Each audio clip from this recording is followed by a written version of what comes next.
মার কথা শোন, সই কর।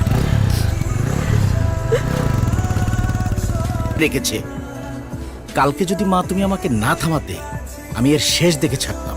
বাবা একটু শান্ত হ, একটু চুপ কর, সবুর কর বাবা। ঠিকই কইছেন ভাইজান, আমিও যারা দুই নৌকায় পা দিয়ে চলে, নদী পার হবার আগে কিন্তু সবার আগে তারাই ডুবে মরে যায়। শোনো, ও কিন্তু আমার খুব ঘনিষ্ঠ বন্ধুর মেয়ে। তুমি থাকতে ওর যেন কোনো অসুবিধা না হয়। আপনি নিশ্চিন্তে থাকুন। এই পৃথিবীতে একমাত্র বাবাই আমাকে সব থেকে বেশি ভালোবাসত, অনেক আদরও করেন। মা মেয়ে দুজন মিলে জড়িয়ে ধরে দুঃখগুলো ভাগাভাগি করে নেই। তাছাড়া তোর সাথে আমার জরুরি কিছু কথাও আছে। জরুরি কথাগুলো দয়া করে এখানেই শেষ করুন।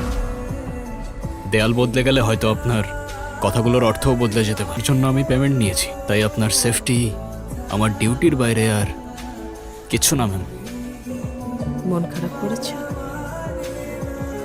ওর কথা কিছু মন খারাপ করো না। আমার ছেলেটা ভিতরটা দেখতে যেমন না, বাইরে তেমন। এই একটা ঘটনায়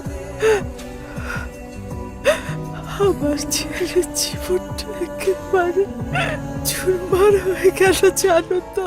আমার তো বিশ্বাসই হচ্ছে না, কারো নিজের ভাই কারোর সাথে এরকম করতে পারে। আমিও বিশ্বাস করতে পারছি না রে।